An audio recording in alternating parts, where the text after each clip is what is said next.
গণপ্রজাতন্ত্রী বাংলাদেশ সরকার খাদ্য মন্ত্রণালয়ের নতুন একটা নিয়োগ বিজ্ঞপ্তি প্রকাশ হয়েছে। এই নিয়োগ বিজ্ঞপ্তিটা প্রকাশ হয়েছে 24শে মে 2026।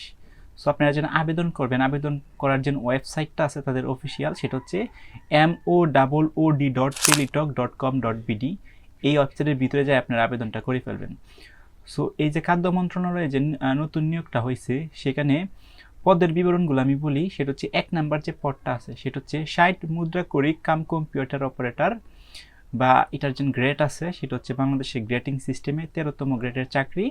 পদসংখ্যা 2টি, অর্থাৎ 2 জন লোক নিয়োগ করা হবে। এটার বেতন স্কেল হচ্ছে 11,000 থেকে 26,590 টাকা।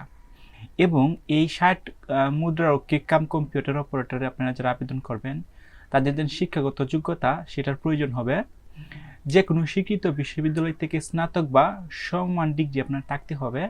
কম্পিউটারের প্রশিক্ষণপ্রাপ্ত এবং ওয়ার্ড প্রসেসিং দ্যাটস মিন সেখানে Microsoft Word, Microsoft Excel, Microsoft Power Point সহ ইমেল ও ফ্যাক্স মেশিন চালনায় দক্ষ আপনার থাকতে হবে। 60 লিপিতে গতি, ইংরেজিতে সর্বনিম্ন 70 এবং বাংলায় 45 শব্দ পার মিনিটে আপনার থাকতে হবে। কম্পিউটারের মুদ্রাক্ষরে গতি ইংরেজিতে 30 এবং বাংলায় হচ্ছে 25 শব্দ পার মিনিট, অর্থাৎ প্রতি মিনিটে আপনার সেই দক্ষতাটা থাকতে হবে। আচ্ছা, 2 নাম্বার যে পদটা আছে সেটা হচ্ছে অফিস সহকারী কাম কম্পিউটার মুদ্রাকরিক, গ্রেড হচ্ছে 16।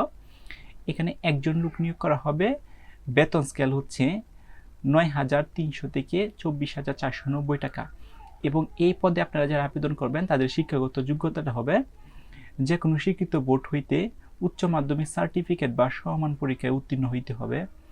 কম্পিউটার প্রশিক্ষণপ্রাপ্ত এবং ওয়ার্ড প্রসেসিং সহ ইমেল ফ্যাক্স মেশিন পরিচালনায় দক্ষ থাকতে হবে। কম্পিউটারের মুদ্রাক্ষরে গতি ইংরেজিতে 20 এবং বাংলায় 20 শব্দ পার মিনিট আপনার থাকতে হবে। এবং লাস্ট যে 3 নাম্বার যে পদটা আছে সেটা হচ্ছে অফিস সহায়ক, গ্রেড হচ্ছে 20। 15টা পদ খালি আছে, অর্থাৎ অফিস সহায়ক কিন্তু 15, 20, 30 এরকম পদে কিন্তু ম্যাক্সিমাম মন্ত্রণালয় খালি থাকে। যে সময় সার্কুলারটা প্রকাশ হয় তখন কিন্তু এই সংখ্যক লোকেই কিন্তু নিয়োগ করা হয়। এটা বেতন স্কেল 8,250 থেকে 20,010 টাকা পর্যন্ত।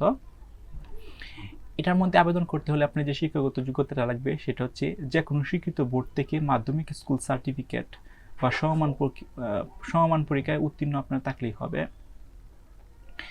এখন পদসংখ্যার যে তুলনা সেটা হচ্ছে 1 নাম্বার পদে কিন্তু 2 জন, 2 নাম্বার পদে হচ্ছে 1 জন, আর 3 নাম্বার পদে কিন্তু 15 জন। অর্থাৎ অফিস সহায়ক যে পদটা আছে সেখানে কিন্তু সর্বাধিক নাম্বার পদ খালি আছে, এখানে 15টা পদ খালি আছে। গুরুত্বপূর্ণ কিছু শর্তাবলী দেওয়া আছে, সেটা হচ্ছে এই পদে আপনারা যারা আবেদন করবেন তাদের বয়স সীমা 18 থেকে 32 বছর পর্যন্ত হতে হবে। আর বয়সটা যেটা আপনি ক্যালকুলেশন করবেন সেটা হচ্ছে 1 জুন 2026 পর্যন্ত। আবেদনের মাধ্যম শুধুমাত্র অনলাইনে আপনারা আবেদন করতে পারবেন, অর্থাৎ অনলাইন ছাড়া কিন্তু আপনারা আবেদন করতে পারবেন না। পরীক্ষার যে পদ্ধতি বা প্রসিডিউরটা সেটা হচ্ছে লিখিত ও মৌখিক পরীক্ষা অনুষ্ঠিত হবে। আপনার যেন এই পদে চাকরি করার জন্য আপনি আবেদন করার পর আপনার একটা লিখিত, এরপরে লিখিততে আপনারা যারা টিকবেন তাদেরকে মৌখিক বা ভাইভা পরীক্ষার মাধ্যমে আপনাকে সিলেক্ট করা হবে। ওকে, সো আবেদন করার যে ওয়েবসাইটটা সেটা হচ্ছে এই ওয়েবসাইটটা, এই যে দেখেন এই যে ওয়েবসাইটটা। ওকে, সো আমি এইখানে দেখে রাখেন moodfd.telecom.com.bd।